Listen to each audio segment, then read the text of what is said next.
Hey, yo, Mzanzi, what it do? It's your boy, man. Maybe Beast back with another banger video. It's been a minute, but it's been a minute. I know. Man, the consistency thing is an issue. I won't even lie, man. But I'm loving the support. I'm loving the love. I see what y'all are about, and I see that you're trying to show love, man. Yeah, you know what? My bad for slacking. You know what I mean. But I'm back with a very important video that I think a lot of our brothers and sisters, especially the self-taught ones like ourselves, upcoming ones who are trying to learn this music thing, are struggling with. And I think it's something that a lot of us can learn from and teach one another. You know what I mean? From the little that we know. So today I'm going to teach you how to make pro-sounding chords with little to no knowledge. So in this video, I'm going to show you how to do it practically without the theoretical knowledge. At the end of the day, it's about getting the right sound and, you know what I mean, making what you feel. You know what I mean? It should feel right to you. It should sound nice to you, and that's what I'm going to teach you today. So, without any further ado, let's get into the video. So I open Purity here. I'm just going to find a nice sound.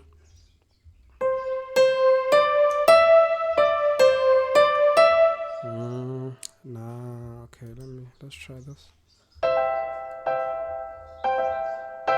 Okay. I like that. You know what I mean. I like that sound. Sounds nice. It's a chorus hall piano, I believe, from Purity. So let's choose a key. Right now, you're gonna hear a lot of fancy things, or you hear a lot of fancy things when you go through tutorials to about chords and music. They are gonna say a lot of fancy things: minor third, minor seventh, minor ninth, minor this, minor that. You know what I mean? The triads and they say a lot of fancy words. But today we're gonna break them down, and we're gonna just show you the simplest way of doing things. Now, first things first, I said let's try to find the key of what we are trying to work towards, right?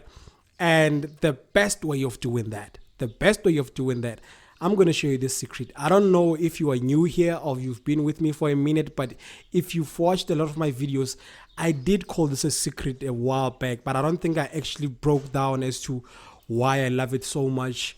So Picha is an amazing plugin. It's an amazing program. Tuning program, but I don't use it for that, right? Honestly, when it comes to tuning, especially for vocals, I prefer third-party plugins and third-party programs. But Picha, I have a whole nother thing for it, right? Because this thing changed my life as far as music theory and learning how to, make chords and all of that. So I don't know, what key should we go with? Let's try D sharp, right? D sharp minor. Now, the reason I say this thing is an amazing program, I need you to look at what I just did here. I need to find the key, right? A scale rather, that I'm gonna build my chord on. And what I just did here, I opened up Picha, as you can see. Now, Picha has this amazing feature that you can use to find notes of a chord if you don't know music theory and don't know which chord should move with which with, you know what I mean? So you open up Picha and then you turn it off here, right? So that the effect is not activated, because you just need the visual. You don't need to for it to be working. And then you are gonna come here, and then you are gonna click detached, because by default it's not gonna be marked. By default, detached will not be selected.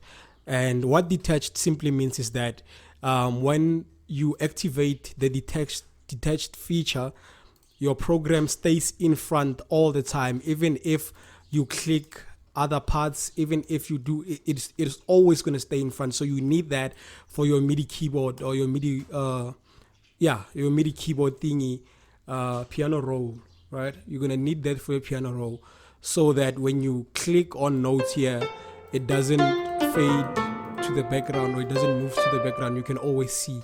Now I use it this way, right? D sharp minor, that's the key that I'm going for, right?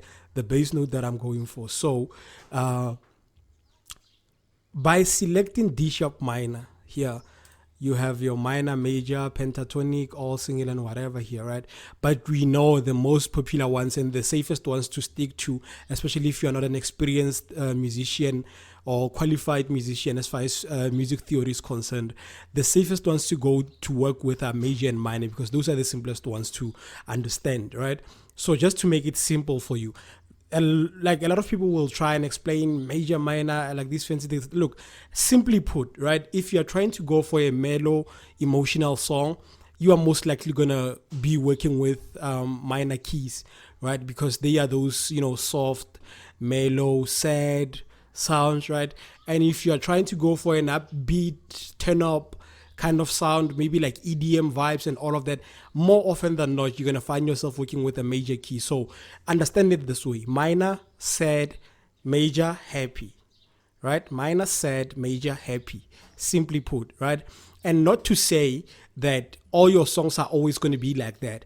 But what I'm trying to tell you is that if you are trying to go, I'm just trying to give you a base, basically a foundation of what to work towards until you have enough knowledge and experience to then dabble around with them and mix them however you want and make them unique. But the basis of it is minor notes. Minor notes are the sad vibe kind of key, and then for the happy notes, you're gonna have to be working with your major notes and your major chords and all of that. So now, picture, once you select your scale, minor or major, right? You can either choose minor scale or minor scale or major scale. Now, for this one, I'm going to work with the minor scale. Actually, more often than not, I work with that because I just love the sound of a minor scale, man. It sounds beautiful. So I chose minor, and then I'm going to come in here, and then I'm going to choose whether to work with D sharp, D flat, C sharp, C, E, F, and all of those. You're just going to have to choose your key depending on what you like, right? So for this one specifically, I'm going to work with D sharp minor, right? That's the scale that I'm working with. And then this is where the magic of picture comes in now. This is where the magic of picture comes in. So once you select your scale, minor or major, once you select that, you select your key. Now, picture is going to turn off some of the notes, as you can see, the grayed out ones. And then you're going to have some that are turned on, like your C sharp, D sharp, F, F sharp, G sharp, A sharp, and B, right? Now, all these notes that are on your key. You cannot go wrong with them. All these notes represent the D sharp minor scale. So whatever you do, always know that the ones that are lit are on your scale. They are on key. If you ever try to build, say, a D sharp minor scale like this, so when you build a D sharp minor scale, your bass note, your first note at the bottom is always going to be D sharp, right? So we are going to say D sharp, and then the nice thing about it is, apart from giving you the keys and all of those, it's also going to help you build a chord. So this is what you do. You look at your bass note, right? Here it is. This is your bass note, or your first note at the bottom. Bass, as it's not bass as in bass. No, it's bass as in foundation, right? Your bass note is D sharp, right? And then what you do is you skip the next closest key to the note you just selected, meaning you have D sharp. The first lead note is F, so you skip F and then you focus on F sharp. Then you are going to have F sharp right here. The closest key next to F sharp you skip and choose the next, meaning you have F sharp, you're going to skip G sharp and select A, right? A sharp, sorry for that. Now, this is your first chord. You've just built your first chord. Let's listen to it. Amazing. That's it. You have your chord. So, to prove to you what I mean when I say all these other ones that are not turned on here are off key, I'm going to do something dumb and put in a key that's not there. Let's say D flat. Let's see how it sounds. Bad. Right? But if I was to move it to a note that is there, like D sharp, Now it suddenly makes sense, right? So I said specifically I'm going to show you how to make them sound professional, because to be honest, a lot of us that are self-taught just do this and then just play chords like these, and then they sound nice to us, and that's that. But to be honest, they don't sound like your professional chords, and you know what I'm talking about. If you struggle with what the same thing I struggled with in the past, you know what I'm talking about when I say they just don't sound professional enough. They sound amateurish, but you know they're the same chord that other pro artists used, right? But I'm going to show you what they do. So you have your first chord, it's D sharp, F sharp, A sharp. Now this is where we ended, right? Right here. This is where we ended. Now, this is what I used to struggle with.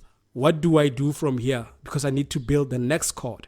So all I do is I'm going to jump the next closest lead note, which is B, and I'm going to select C sharp. Okay, C sharp is going to be the next bass note for my next chord. C sharp. And then I'm going to jump D sharp, go to F. The same, like you just repeat the same process. Now F. Now I'm going to jump this next one after F because I just selected F. I'm going to go to my G sharp. Do that, and then let's listen to it.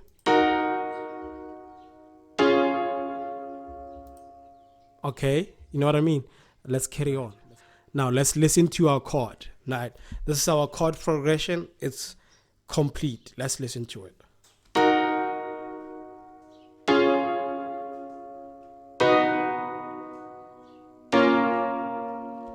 Right.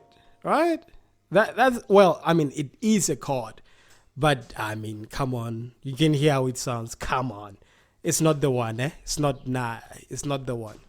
It's not the one. So, time for us now to be creative. Make it sound professional. What I was showing you here is the basis of a chord. This is where it starts. So you are on the right track because I know you know how to do this. So you are on the right track. Right now I'm going to show you how to make it sound nice. Okay. So we have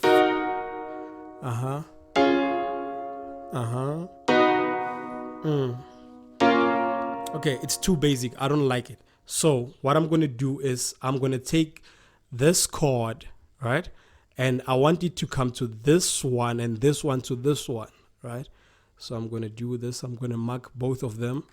Now, for a normal person, for an average person, you'd say, fuck, that's a lot of work. Do I have to now move this from here to... No, you don't have to. Just select the two chords that you want to swap, right? And then, because you are part of the Beast Gang, the Beast Squad, it's easy. It's a shortcut thing. You know what I mean? We're spreading the knowledge.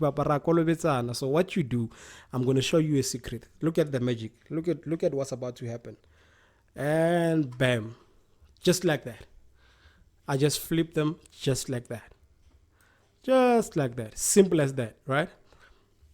So what I just did there is Alt on your thingy. Alt Y. Alt Y. That's the shortcut for flipping these. And then from there, you can just play around with whatever, vertical, flipping, horizontal, and all that. So anyway, you did that. Now let's listen to it.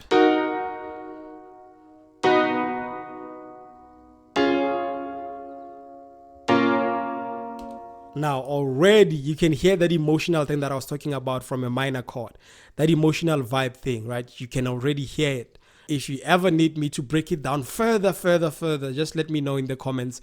And you know, when you are after liking that video and then you comment on the video, let me know what you think of it and tell me if you want me to go in further in or what. So let's carry on going. So you have your chord, you just swap these and it'll immediately sounds nice. It still sounds amateurish, but just the tone of it suddenly sounds nice. You know what I mean? It's not as dull as it was. So now the next thing that you're going to do, you need to give your chord like a bit more life, a bit more thickness to it, right? So we are now going to add bass note to your key, to your piano, right?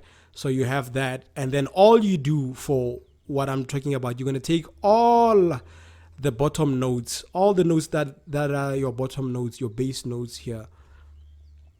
You're going to take them and then duplicate them So let me not confuse you. So you're gonna take, it's what, D sharp. You're gonna go to the next octave, an octave below, right? So an octave just means moving from D sharp 5 to D sharp 4, moving from D sharp 3 to D sharp what is it, to D sharp 4, like things like that, like just moving from this note, from the D sharp F4 to the D sharp F5. That's moving an octave. That distance between the two is called an octave, right? That's what they call it in the music theory thingy. So that's what an octave is. Now I'm gonna move an octave down, meaning I'm gonna say D sharp and I'm gonna add another note 1 octave down here, and then the next note on the chord is the B flat or whatever, B, whatever you want to call it. So I'm going to add another note on B3, because that's, you know what I mean, that's the next note down. And then I'm going to add another note to C sharp 5 to C sharp 4, I believe, right here. And then add another note from A sharp 4 to A sharp 3. Yes, sir. Now let's listen to it. Right?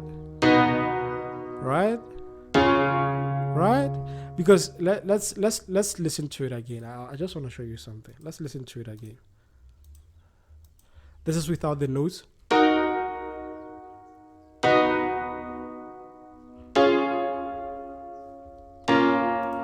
Right? And then this is with the notes. Right?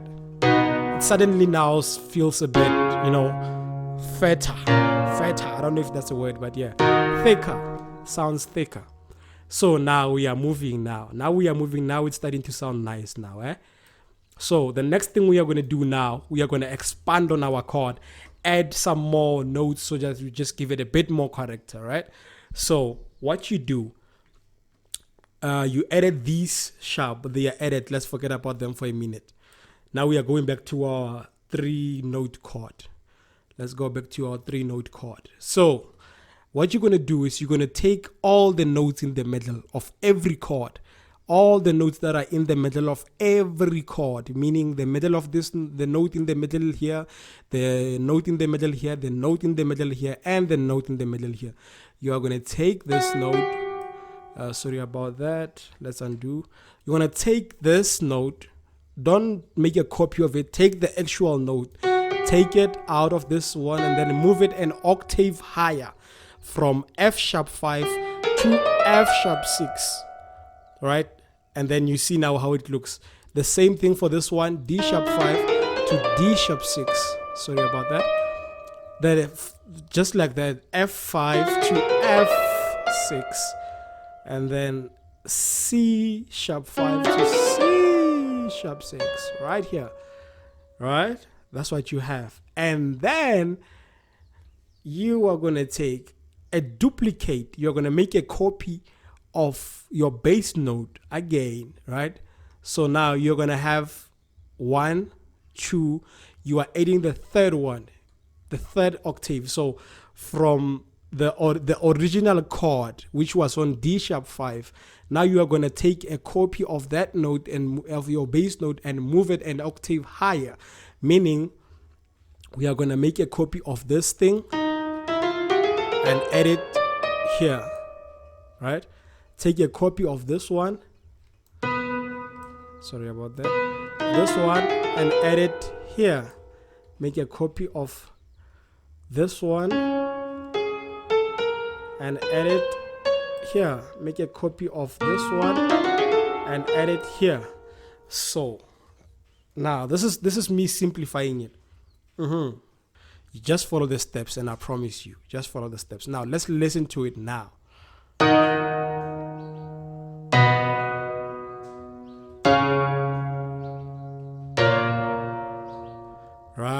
Right. And then just to make them sound organic, we know they are not organic because they are, you know what I mean, VST sounds, but just to try to make them sound as natural as possible, we are now going to play around with the velocity, right? So just let's just move them like let's decrease some volumes here. like here, and then you are going to click Alt, right? Alt R, Alt R, and this is what you get. Do you see what it did?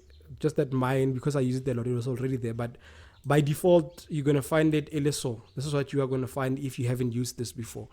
Just when you, after clicking Alt R, just come in here, turn this pattern off, and then you are only going to be left with levels alone. Just turn this one off, right? We don't need it for now. Just turn it off, and then we are only going to use this.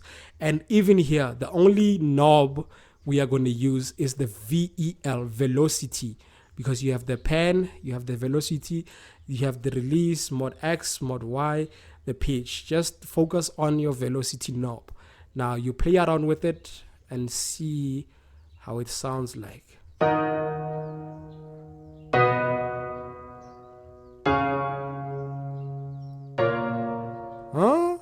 Suddenly we are moving now, eh? Suddenly it sounds nice. Now we are going to take it a step further. Now we are moving now. Now just pay attention to me. Now we are moving now, right? I was tataising you there in the beginning, but now we are starting to move now. So the next thing we are going to do is just give it a bit more swag, a bit more pizzazz, right? I want us to strum the notes a bit. So now what you're going to do is you're going to click Alt S, and we are going to strum our notes. So Alt S, you are going to play around with the start knob, the time knob. Look at what happens. Do you see that? Do you see what's happening to the notes? And then let's make it extreme just so that you get what I mean. So this is how it's going to sound.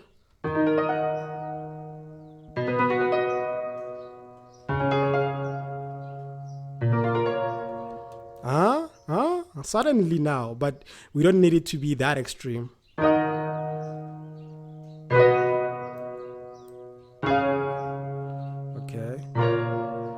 Okay, I like that. You just play around with yours and whatever feels comfortable to you, right? Let's just push it up a little bit. So now you did that. You strum the start time here, and then the end time. Now you have problems here, so it's up to you whether you like them like this or you want to play around with this. You can cut off the ends just like this. You can control your ends by cutting them off and making them normal, only strumming the beginning of it, right? So let's do that because I don't want it to overlap here. Let's listen to it.